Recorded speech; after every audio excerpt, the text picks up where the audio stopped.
Costa. Moi aussi, je tiens à remercier Maroc Diplomatique.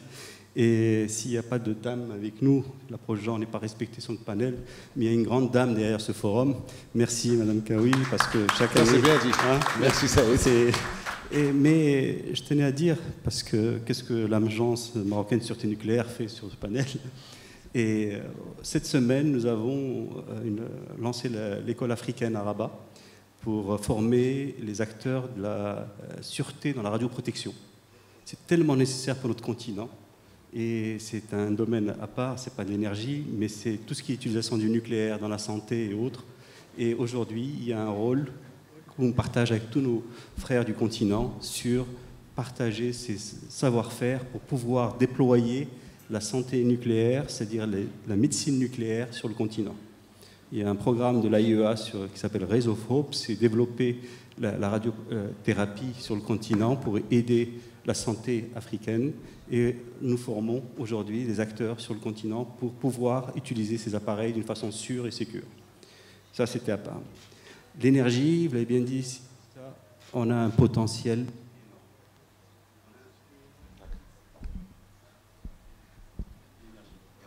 L'énergie, on a un potentiel énorme. Depuis le nord, si on voit toute la côte atlantique, on a les meilleurs potentiels mondiaux. Aujourd'hui, sur les 23 pays qui font cette côte atlantique africaine, nous avons la meilleure intégration et le meilleur potentiel solaire éolien au nord. Vous voyez, on a parlé tout à l'heure de la feuille de route hydrogène, de tout ce qui se prépare sur les renouvelables dans notre pays. Mais on a, dans cette région du monde, un des meilleurs potentiels mix solaire-éolien. Nous avons, côté Congo, dans le bassin du Congo, l'un des meilleurs potentiels hydrauliques au monde. Donc, sur les renouvelables, sur l'énergie décarbonée, nous avons aujourd'hui, sur toute cette côte, de quoi produire de l'électricité décarbonée, renouvelable et compétitive, exceptionnelle. Mais si on prend tous ces 23 pays, aujourd'hui aussi, il faut faire un autre constat. Pratiquement la moitié de la population n'a pas accès à l'électricité. Avec un énorme potentiel exceptionnel en éolien, en solaire, en hydraulique, mais aussi, bien sûr, en énergie fossile, en gaz, en pétrole. Et il ne faut pas se leurrer, parce que lors des COP, les discussions que nous avons eues, c'est qu'aujourd'hui, des pays du continent trouvent du pétrole, trouvent du gaz. On ne peut pas leur dire de ne pas le valoriser.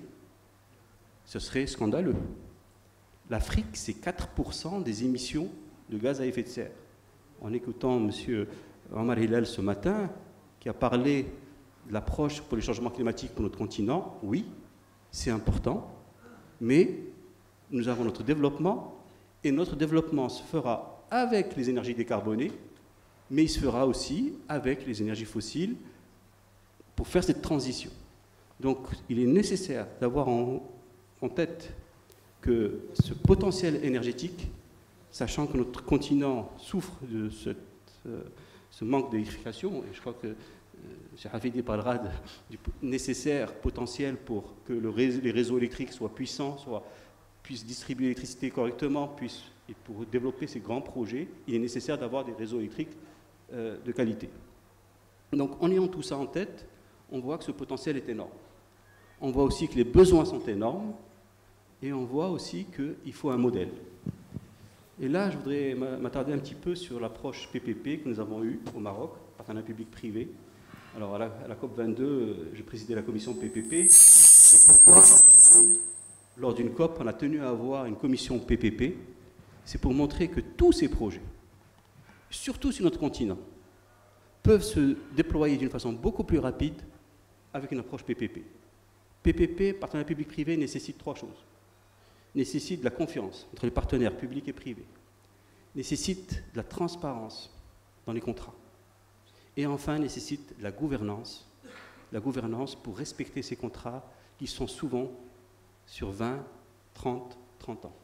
Donc il faut avoir cette approche pour que qu'elle soit généralisée, pour qu'elle soit facilitée, et la vision que nous avons eue, et la chance que nous avons eue, d'abord, une orientation royale. La vision de Sa Majesté pour les énergies renouvelables a montré qu'il y avait des objectifs chiffrés à atteindre, et il y a eu, au plus haut niveau de l'État, un appui très important. Ensuite, des réglementations qui ont été mises en place. Une nouvelle loi sur l'énergie, une nouvelle loi sur les renouvelables, tout ça, ça a permis d'accélérer l'aspect réglementaire. Ensuite, des agences dédiées pour pouvoir implémenter ces projets dans les temps, pour mobiliser les financements. Donc c'est tout ça qui est nécessaire. Quand vous avez toutes ces approches, oui, vous avez les résultats à la fin, et vous avez aussi la possibilité d'arriver à des prix de l'énergie tellement compétitifs, parce que le potentiel est là, que quand je disais la confiance, la transparence, la gouvernance, vous arrivez à avoir des prix très très compétitifs. Mais c'est ça qui est nécessaire sur notre continent, parce qu'il n'est pas normal qu'en 2024, que la moitié de la population africaine soit sans électricité. C'est pas possible. Si on voit tous les autres continents, nous sommes loin derrière les autres parce qu'il manquait ces approches. C'est ça qui est nécessaire aujourd'hui, parce qu'il y a les solutions, il y a les financements. Je vois les acteurs financiers ici présents qui se battent aussi pour accélérer certains projets, mais c'est question de confiance, transparence et gouvernance. Alors, excusez-moi, oui. Saïd, on n'a pas encore, ou vous n'avez pas beaucoup parlé de tout ce qui est, vous avez parlé de compétences, mais il y a toutes les questions d'ingénierie, toutes les questions de formation. Est-ce qu'il s'agit, ce matin, il y a eu plusieurs interventions de Sir Omar Hilal, Sifahmi Saïd, en parlant de colonisation, néocolonisation, etc. Est-ce que nous avons une ingénierie que nous pouvons développer, un savoir-faire? Est-ce qu'il ne faut pas commencer par là d'abord? Les compétences, nous avons la chance de voir notre continent, où sa diaspora rentre. Et on a entendu ce matin M. le ministre de Gambie, qui a parlé, qui a dit « Oui, nous voyons aujourd'hui la jeunesse africaine revenir. Cette jeunesse africaine formée, compétente, et dont on a besoin. Dont on a besoin sur notre continent pour accélérer ce développement. Et c'est la clé. Mon ami souvent disent le point sur on parle des jeunes, mais des Africains et des Africaines. Il n'y a de richesse que d'hommes, mais hommes avec un grand F. Je cite mon ami. C'est le point sensible pour avoir tous ces jeunes du continent qui sont formés ailleurs, mais aussi que nous formons de plus en plus chez nous. Il faut nos écoles, nos universités, nous le voyons dans notre pays, mais nous le voyons sur tout le continent. Aujourd'hui, la formation est devenue la clé dans plusieurs pays, et nous voyons aussi que c'est la clé. Un dernier point concernant l'énergie décarbonée, parce que je voulais ajouter, sur ces 23 pays qui font cette Afrique atlantique, 7 aujourd'hui sont intéressés par le nucléaire. Et ce qu'on appelle les embarking countries. Avec l'AIEA, il y a tout un travail qui est fait, et nous voyons des réacteurs, des petits réacteurs modulaires, pouvant jouer un rôle dans le déploiement de l'électricité sur notre continent. Il faut être très très vigilant. Dans le nucléaire, les règles de sûreté et de sécurité, si elles ne sont pas respectées, ça peut être très très grave. J'étais à Fukushima il y a 2 mois. Fukushima, on est à plus de 150 milliards de dollars de coûts de nettoyage.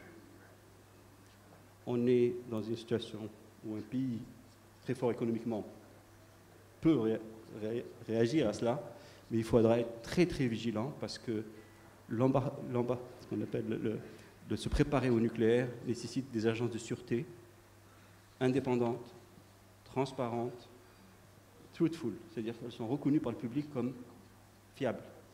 Et c'est très important d'avoir tout cela avant de s'embarquer dans cette filière. On a des possibilités aujourd'hui, il y a un modèle économique qui commence à se déployer, on voit des réacteurs plus adaptés au contexte énergétique électrique africain, mais attention, d'abord, d'abord la sûreté, la sécurité avant tout. Donc, on peut décarboner l'électricité sur notre continent, on peut déployer, mais il est nécessaire d'avoir des règles. Le PPP, j'en ai cité, et pour la sûreté et la sécurité, surtout dans le domaine du nucléaire. Merci.